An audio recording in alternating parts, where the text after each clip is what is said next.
It all began with a seemingly harmless announcement at my father's birthday party, a statement that silenced the entire room and made me realize my family had never truly been on my side. For 10 years, I worked behind the scenes, without titles or recognition, building the foundation of a company that grew from a dusty little repair shop into a thriving tech enterprise. I never asked for credit, but I naively believed that, eventually, the people closest to me would see who had been holding it all together. I was wrong. That night, they thought they had pushed me out. What they didn't know was that they had just walked straight into a game they were never equipped to play. I didn't need a dramatic scene, no shouting, no slamming fists. All I needed was a laptop, a few emails, and exactly 12 hours. My name is Laura Bennett, and this is the story of how I discovered that betrayal doesn't always come from strangers. It can come from the very people who share your last name. Bright Edge Systems didn't always sound like a cutting-edge tech company. In fact, it started as Bennett PC Repair, a cramped little shop tucked between a laundromat and a discount liquor store in a dusty part of town.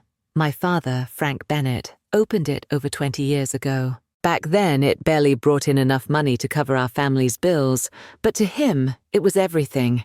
I was never the obvious heir to his legacy. That role had always belonged to my sister, Rachel, the golden child.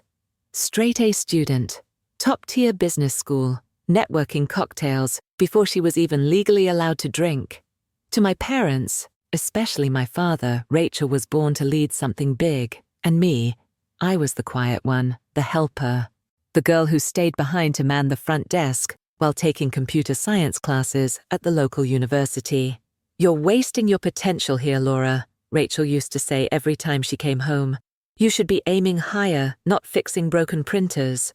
But while she studied business theory and chased prestige, I was learning the real world, building software, spotting market gaps, and solving practical problems. In my final year of college, I developed a simple inventory management app for a local bakery. It wasn't revolutionary, but it worked, and more businesses started asking about it. When I showed it to Dad, he was skeptical. "We fix computers, Laura," he said. "We don't sell software." But after we licensed 5 copies within a week, his tune changed. "Maybe you're onto something," he said one evening, patting my shoulder. That tiny moment of recognition meant everything to me back then. From that point forward, I gave the company everything I had. 14-hour days, 7 days a week. I restructured our business model, built a development team, and launched products that solved real problems for real people. Slowly, our client list grew, from neighborhood shops to small businesses across the state. 5 years in, we officially transitioned from a repair shop to a full-fledged tech firm, and Rachel, she barely noticed. She was too busy climbing the corporate ladder in Manhattan, working for a prestigious consulting firm, wearing designer suits, sending birthday cards that read, "Hope you're still chasing your little dream." But when Bright Edge hit its first million in annual revenue, everything changed. Rachel suddenly quit her job, moved back home, and invited the whole family to dinner. "I think it's time I took my rightful place in the company," she said casually, cutting into her steak. "With my background, we could scale this business properly." Dad lit up like a Christmas tree. "That's wonderful, Princess. We could use some polish around here." I remember staring at my plate, my fork frozen mid-air. The company I had built, brick by digital brick, was being handed to my sister like a gift. I didn't say anything. I swallowed hard and forced a smile. A week later, Rachel was officially named co-CEO. No one asked if I was okay with it. No one asked if she even knew the first thing about tech. Spoiler, she didn't. But apparently having a polished Ivy Leaguer on the masthead was good for our image. So I kept doing what I'd always done, building products, managing engineers, and keeping our clients loyal. Rachel, on the other hand, became the face of the company. She attended panels, gave interviews, collected awards for things my team and I created. I stayed silent for another 5 years, until the day she decided to burn it all down. But that is a story for part 2. It all began to unravel on the night of my father's 60th birthday party. Frank Bennett, my father, was turning 60, and according to Rachel, it was supposed to be a family celebration to honor our founder. Of course, I knew better. Rachel never did anything that didn't benefit her image. She booked the Grand Meridian, the most expensive hotel in the city, reserved its ballroom, and sent invitations to every major client, investor, and media outlet. She turned my father's birthday into a full-blown PR event. I arrived early, as always, to help with behind-the-scenes preparations. I wore a simple black dress, my hair pulled back neatly. The moment Rachel saw me, she pulled me aside. "Seriously, Laura," she whispered sharply. "This is an important night. Couldn't you have made more of an effort?" I didn't respond. Instead, I went to greet guests, double-checked the lighting, and made sure everything was running smoothly. The evening unfolded under soft golden lights and the clinking of wine glasses. Rachel floated through the crowd like a campaign-ready politician. I stayed on the sidelines, watching quietly. Then it was time for the speeches. Rachel stood up, glass in hand, and gently tapped it. The room fell silent. "Ladies and gentlemen," she began, her voice poised and confident. "Tonight we're not just celebrating my father's 60th birthday. We're also marking a new chapter in the evolution of Bright Edge Systems." My stomach tightened. Something was wrong. "I'm proud to announce," she continued, "that after extensive discussions with our leadership board, we've concluded that Bright Edge needs a unified direction to grow further." The atmosphere shifted. I could feel it. "Starting today, I, Rachel Bennett, will serve as the sole Chief Executive Officer of Bright Edge Systems." Gasps rippled through the room. I froze in place. Board? What board? When had they met? Who had they spoken to? Rachel pressed on as if delivering a victory speech. "For too long, outdated methods and resistance to change have held us back. Some people are better suited for technical roles, not leadership." Her eyes locked on mine. "My sister Laura has contributed to our legacy systems, and we thank her. But to lead a company into the future, we need vision. We need excellence. And frankly, Laura, you're just not cut out for this level of business." I turned to look at my father, hoping, praying, for some sign of defense. Instead, he nodded, smiling proudly. My mother sat quietly, staring at her plate, her hands slightly trembling. Rachel delivered her final blow with polished venom. "The truth is, Laura, you're a liability to today's business world. Your old-fashioned ideas and lack of formal business education are holding us back. It's time you stepped aside, with grace." There was no applause, just silence. Thick, heavy, uncomfortable silence. Hundreds of eyes turned to me, waiting for my reaction. I could feel the pity, the curiosity, the judgment. I stood slowly. My chair scraped against the marble floor like a gunshot. I said nothing, no tears, no dramatic exit, just a walk to my father's table. I placed a small, carefully wrapped box in front of him. "Happy birthday, Dad," I said quietly. Then I turned around and walked out of the ballroom, leaving behind the whispers, the stares, and the weight of a family that never saw me for who I was. That night, sitting in my home office, surrounded by framed patents and product awards with my name on them, I opened my laptop. They thought they had won, but they had forgotten one very important detail. Everything they just claimed as theirs was never truly theirs to begin with. Tomorrow was going to be interesting. The morning after the party, the sky was almost unnaturally clear. I arrived at the office earlier than anyone else, coffee in hand, with a calm that surprised even me. While the world still believed I'd been defeated, I was exactly where I needed to be. At 3 a.m., while the city slept, I had sent over 100 emails. Not goodbyes, warnings, quiet signals before a storm. At exactly 9 o'clock a.m., Rachel walked in with my father, both dressed in sharp suits, their smiles full of victory. When Rachel saw me at the conference table, she paused, her face shifting just slightly. "What are you doing here, Laura?" she asked, a mix of surprise and irritation in her voice. "I thought after last night you'd have the decency to stay home." I smiled. "You're just in time. We need to talk about the future of the company." "There's nothing to discuss," Dad cut in, his tone firm. "Rachel's in charge now. The board already approved everything." "Right," I said calmly, reaching for my tablet. "Let's talk about that board." I connected the tablet to the conference screen and pulled up a document. "Just a quick reminder, I currently own 51% of Bright Edge Systems." Silence. Rachel blinked. My father's face paled. "That's not possible," Rachel said. "When the company was founded, you each had 25% and Dad kept the other 50%. I nodded. "That's true. But 3 years ago, when we needed capital for expansion, Dad sold me 6% of his shares. Remember, Dad, you were too busy attending Rachel's awards ceremony to review the paperwork. You signed without reading." I displayed the transfer documents on the screen. Their faces dropped. Rachel gripped the edge of the table. "That can't be." "It is," I said. "And that's not all." I switched slides. "The core software, our biggest revenue stream, isn't owned by Bright Edge." Another pause. "It was developed and registered under my private company, Nova Core Labs. Bright Edge only had a licensing agreement, which I believe—" I checked my watch. "Expired about 10 minutes ago."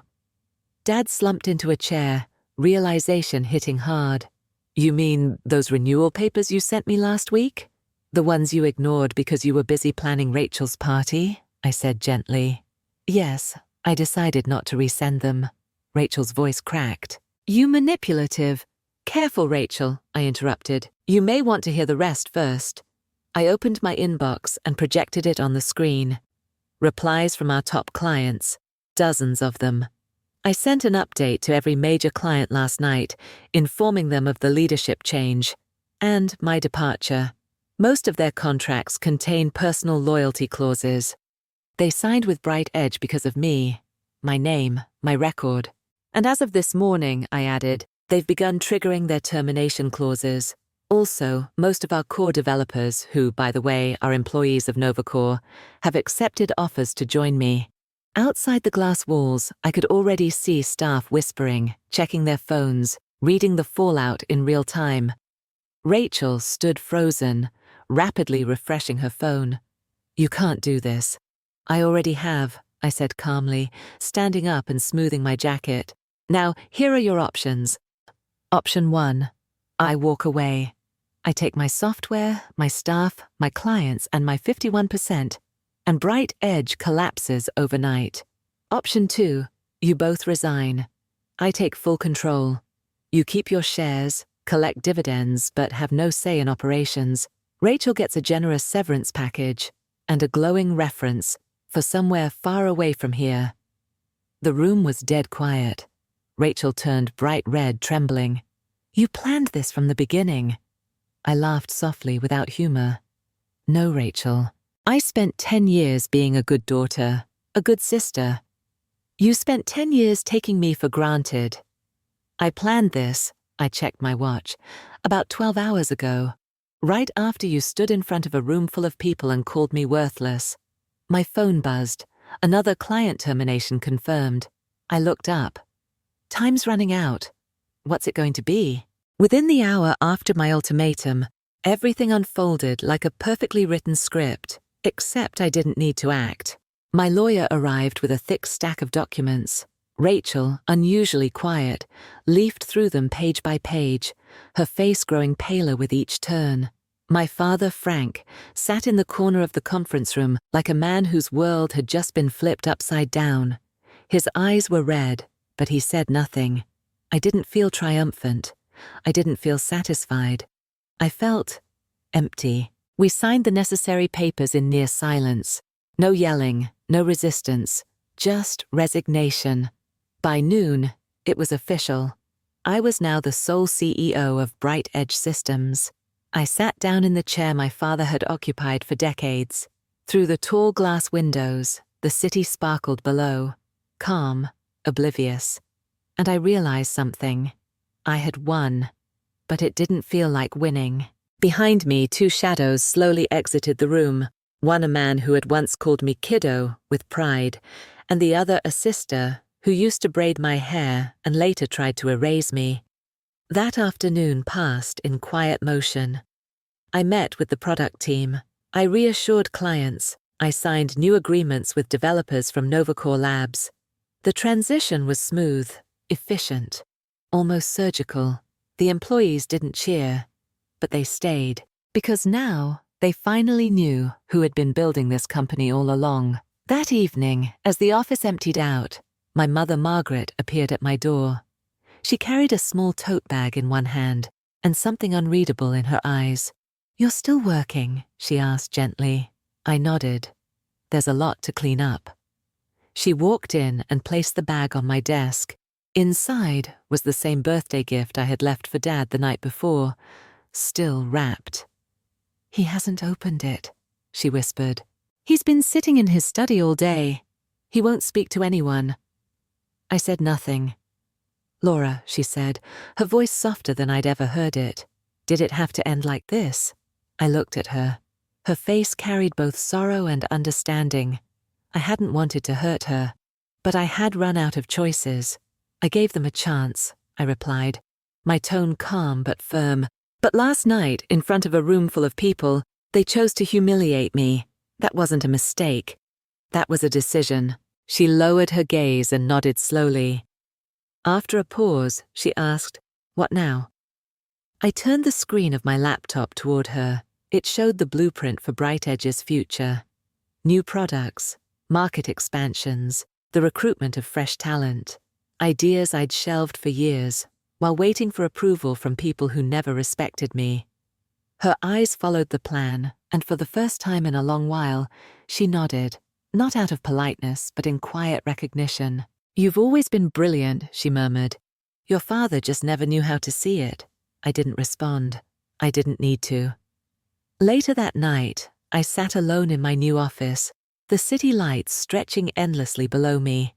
I opened a drawer and pulled out the birthday present, the one meant for my father. Inside was a photo album. Each page chronicled our company's journey, from the dusty repair shop to the first software launch to our very first national client. Photos of late nights, whiteboards full of code, and Dad in his work apron holding a soldering iron. It wasn't just a gift.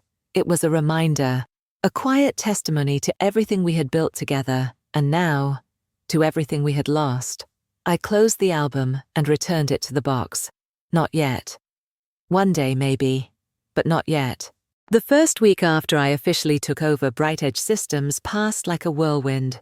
I barely slept. I met with every team lead, called our top clients personally, renegotiated shaky contracts, and put out every fire Rachel had left smoldering in her pursuit of optics over operations. To my surprise, most clients stayed. They trusted me, not the press releases, not the image, not the family name.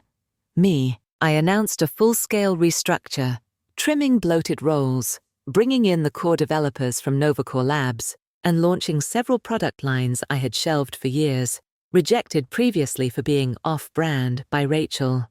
Within just 3 months, the numbers began to speak. Company value doubled. Client retention rose by 37%. Internal morale soared. BrightEdge wasn't just surviving, it was thriving. And Rachel, she disappeared. Word floated back to me through old contacts. She was job hunting in Silicon Valley. But everywhere she applied, the answer was the same. No one wanted to risk it. The story of the birthday party coup had spread fast in the tech world, and though I never badmouthed her, my silence spoke volumes. One day, Rachel's former assistant dropped off a manila envelope on my desk.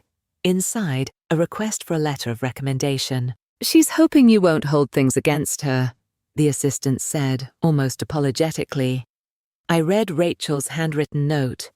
No excuses, no drama, just a quiet plea.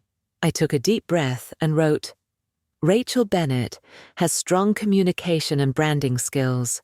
She performs best in support roles that do not require strategic decision-making or operational leadership. It wasn't cruel, but it was honest, and it quietly closed the door she once slammed in my face. 6 months after the takeover, I received a call from my mother. "Your father wants to see you," she said quietly.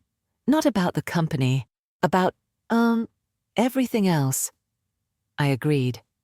We met at a small coffee shop on the edge of town. No lawyers, no tension. Just a tired man and the daughter he once overlooked. "You really pulled it off," he said softly. "I didn't see it coming, and I'm sorry." I said nothing at first. I had imagined this moment 100 times. I thought I'd feel vindicated. I didn't. Just still. "I wasn't a bad father," he continued, "but I was blind." I nodded. "I know, but blindness doesn't erase damage." He didn't argue, just nodded. We shook hands awkwardly before parting ways. Maybe that was enough. I didn't need his praise anymore. I just needed him to see me. That night I sat in my office and opened the photo album again. There we were, fixing computers, signing our first client, our first software launch. A lifetime of work, memories, and dreams. Not all of them broken, just real. I closed the album and placed it back in its box. Not yet, but maybe one day.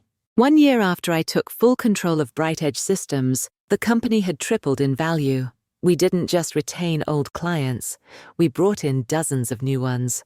Our software became a cornerstone in operations, as is across a wide range of industries. And I didn't need PR campaigns or photo ops. I didn't need to be loud. The numbers did the talking. The results were the spotlight. Every now and then, at industry conferences, I would hear the whispers when I entered a room. "That's Laura Bennett. She's the one who got pushed out of her own company." And took it all back. No one ever finished the sentence. They didn't have to. One afternoon, I received an invitation that caught me off guard. Norwood School of Business, Rachel's alma mater, had invited me to deliver the keynote speech at their graduation ceremony. The topic: the power of the underestimated. I stared at the email and let out a quiet laugh. Of all places, that same day someone sent me a news article. Rachel Bennett joins a mid-stage startup in San Jose as a communications advisor. Not founder, not CEO, just Yihusa support. And strangely, I didn't feel triumphant. I felt peace, not because she had fallen, but because we had finally landed where we were always meant to be. At Norwood, I stood before hundreds of graduates, all eyes wide with curiosity and ambition. I didn't talk about revenue or leadership strategies. I told the story of a young woman who once sat behind a dusty computer repair counter, writing code late into the night while everyone else looked past her. I spoke of being overlooked, dismissed, quietly sidelined, even by family. Then I paused and looked out at the sea of future CEOs and innovators. I'm standing here not because I'm the smartest person in the room.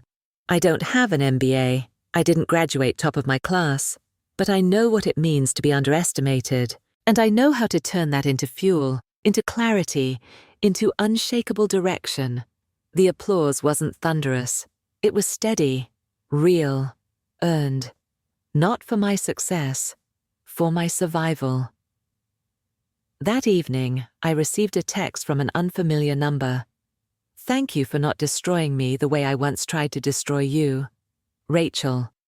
I didn't reply, but I saved it. Not as a keepsake, but as a quiet reminder that forgiveness doesn't always need words. Sometimes, just letting the past stay in the past is enough. At the office, I added a new plaque to the wall. Respect is earned, not inherited. Every time I walk by, I read it to myself. Because I am not the product of a perfect family. I didn't rise because of connections or legacy. I rose because I stayed standing when they tried to make me disappear. I rose because I never stopped building, even in silence. One quiet weekend afternoon, while tidying up my office, I opened the bottom drawer, the one where I kept the things no one else knew about. And there it was, the birthday gift I never gave my father. The wrapping paper was a little crumpled now, faded at the edges. I unwrapped it gently and opened the box. Inside was a photo album. Page by page, it told our story. The dusty old repair shop. The first inventory system I coded. Our first licensing deal. Late-night work sessions. My father soldering a broken motherboard. Our team huddled around a whiteboard, planning version 2.0. There were no accusations written in those pages. No bitterness. No, look what I did. Just proof. Quiet, undeniable proof of everything we had built. I closed the album carefully and placed it back in the box. Not yet. One day, maybe, but not yet. In the months that followed, I began to rediscover things I had forgotten how to love. I signed up for a pottery class.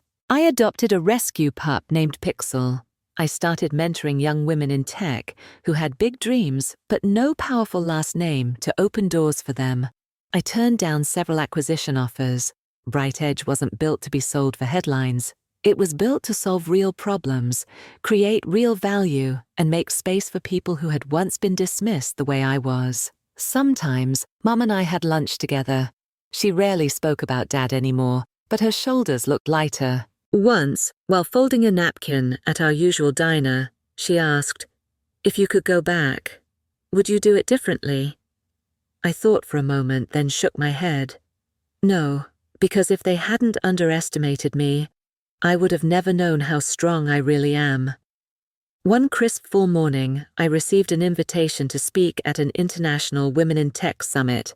The person introducing me used a phrase that made me smile. A quiet leader, someone who built, was pushed out and then took it all back. I didn't correct them. They were right. I never needed to scream to be heard. I didn't need revenge to be powerful. I didn't need validation to keep moving. I just needed to be free. And so, the story of Laura Bennett, the girl who was erased from her own company, then rebuilt it with calm precision, didn't end with vengeance.